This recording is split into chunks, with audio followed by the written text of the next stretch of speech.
नमस्कार दोस्तों, स्वागत है आपके अपने चैनल विधि जुडिशियल एकेडमी में। और इस लेक्चर में we are going to learn section 130 and 131 of the Indian Evidence Act which now have become section 135 and 136 of the BSA respectively. There is no change at all. Explanation will remain same, concept will remain same, means everything same. सिर्फ आपको sections का adjustment करना है. So let's start the class. Please come to section 130, very important for your prelims, and see, go to the slide. This is section 130. Heading से ही question आएगा, protection of title deeds of witness not a party. देखिए क्या है, please see this, no witness who is not a party to a suit. This is the first question in your prelims. क्या, कैसे? Shall be compelled to produce. So यहां पे ध्यान रखना, this section 30, section 130 is giving protection to whom? Section 130 is giving protection to a person who is a witness but not a party. Witness but who is not a party. If someone has been called as a witness but he is not a party, suppose for example Ravi Verma has been called as a witness in a case but he is not the party to the suit. He is not the party to the suit. उस suit में neither he is a plaintiff nor he is a defendant but he has been called as a witness. Then such Ravi Verma, such witness shall not be compelled to produce. He shall not be compelled, यानी कि no witness shall be compelled to produce what? क्या?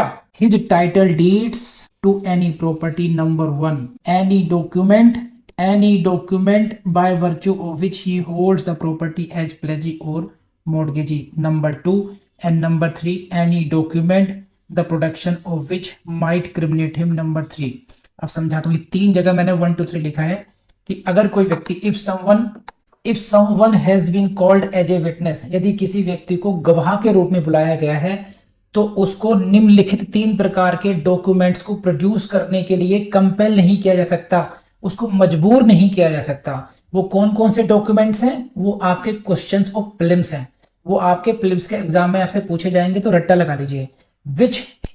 what are the documents against which a witness has been given protection? बात समझ में आ रही है? Number 1 देखिए, number 1 is this, his title deeds to any property. पहली बात, now suppose Ravi Verma has been called as a witness. Ravi Verma को गवाह के रूप में बुलाया गया and now during the examination he is being called कि आपके घर की वेयर डू यू रिजाइड, कहां रहते हैं आप? कि मैं साहब फलां जगह रहता हूं, देहरादून में, है ना? Okay, this is house number. So is that your own property? Yes, this is my own house. So produce the title deeds of your property. आप ये साबित कीजिए कि आप ही का घर है वो। अरे खामोखा, I am not the party to this suit. I am merely a witness. मैं केवल एक गवाह हूं।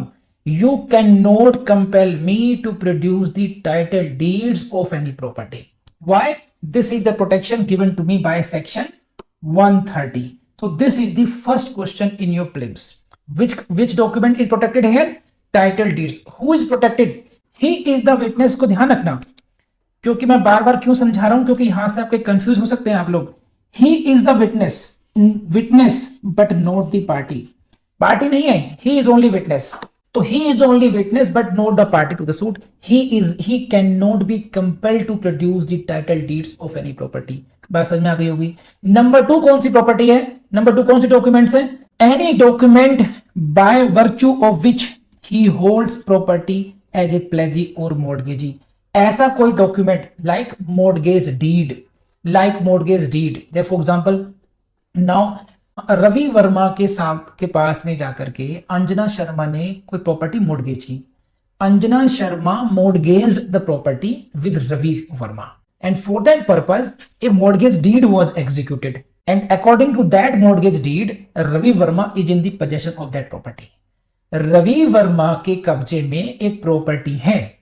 किस वजह से है? क्योंकि वो उस प्रॉपर्टी को वो मोर्गेजी है, एक व्यक्ति ने उससे पैसे ले लिए हैं, मोर्गेजर ने उस लोन की सिक्योरिटी में इस मोर्गेजी ने उस प्रॉपर्टी पर अपना होल्ड किया हुआ है।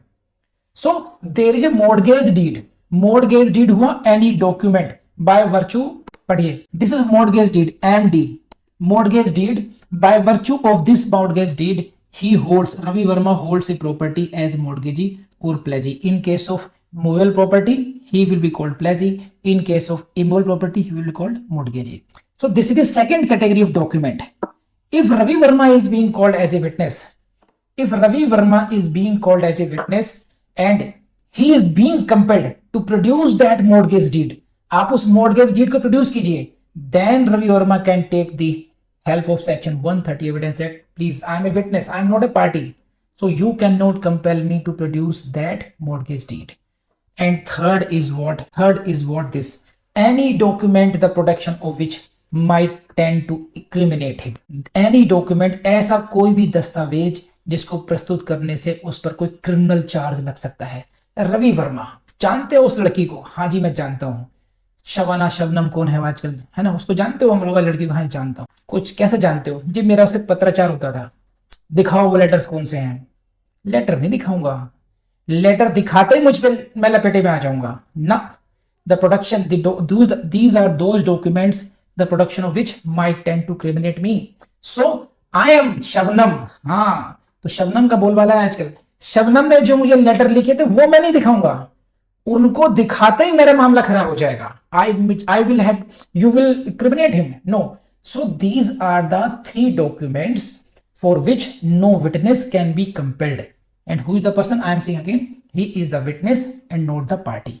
आई बिलीव कि आपको समझ में आ गया होगा। किसी को जहां तक समझ में नहीं आया तो मुझसे पूछ ले भी। तो these are the no witness who is not a party, he shall not be compelled to produce, and these are the documents. Number 1, his title deeds to the property.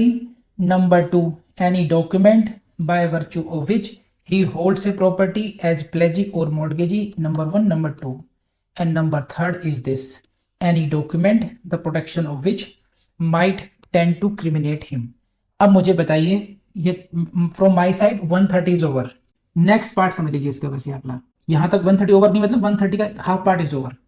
आगे बताइए, यहां तक समझ में आया नहीं आया? जल्दी से बोलिए। Now next part is this, unless next part, unless he has agreed in writing, and don't forget this in writing, unless he has agreed in writing to produce him with the person seeking the protection of such deeds और some person through whom he claims. तो question claims में कहां से आएगा?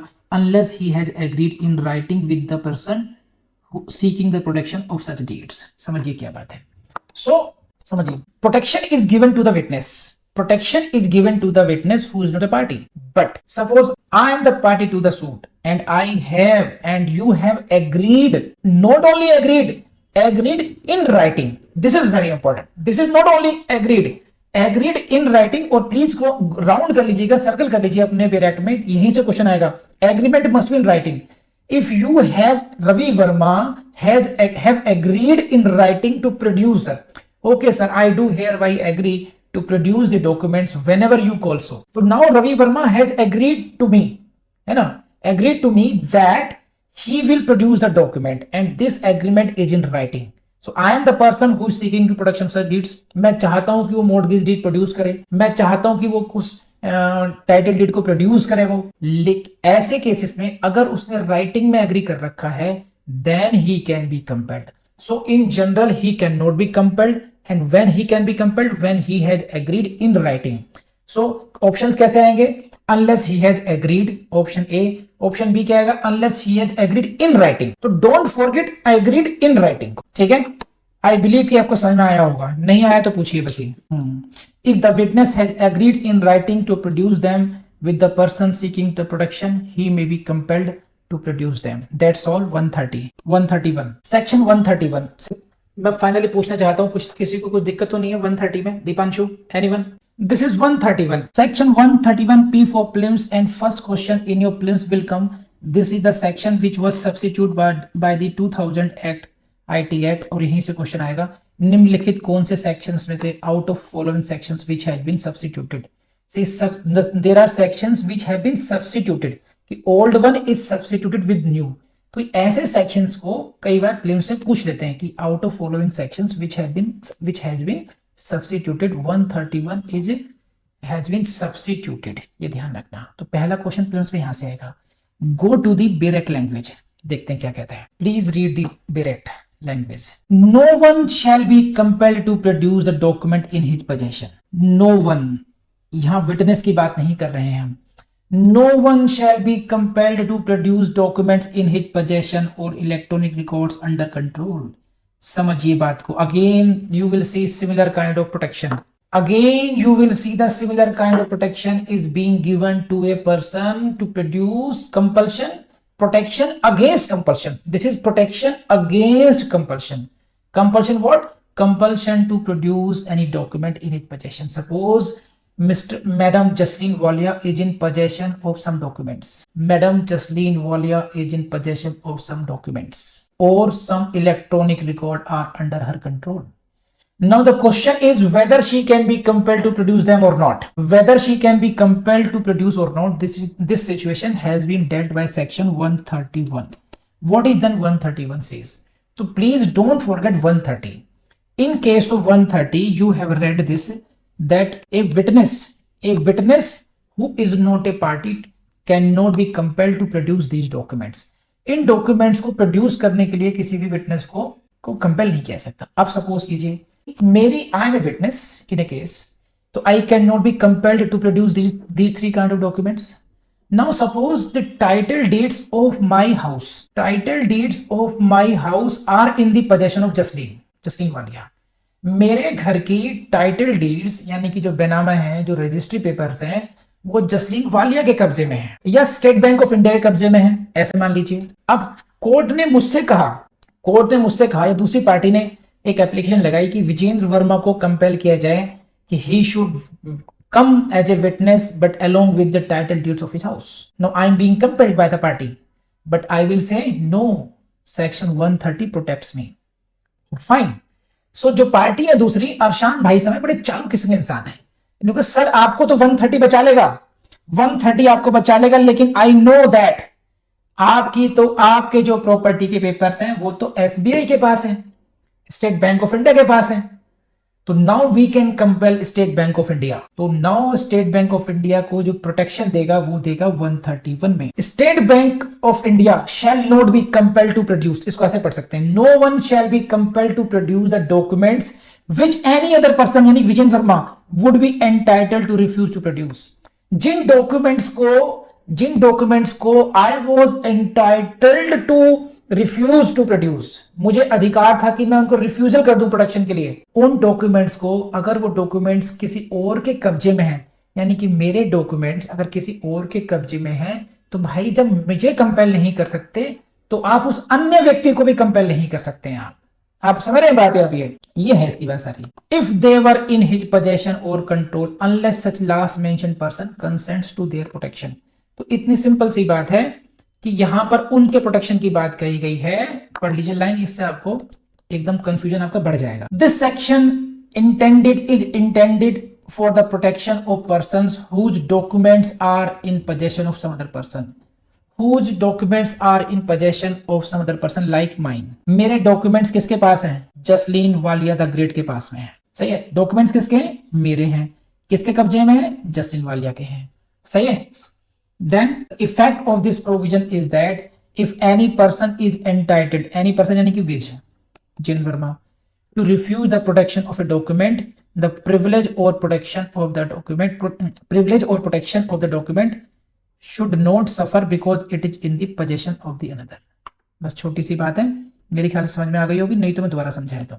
बहुत छोटी सी बात है कि अगर मेरा डॉक्यूमेंट है, अगर आप मुझे कंपेल नहीं कर सकते, तो वही डॉक्यूमेंट अगर किसी और के कब्जे में है तो आप उस व्यक्ति को भी कंपेल नहीं कर सकते कि तुम प्रोड्यूस कर दो।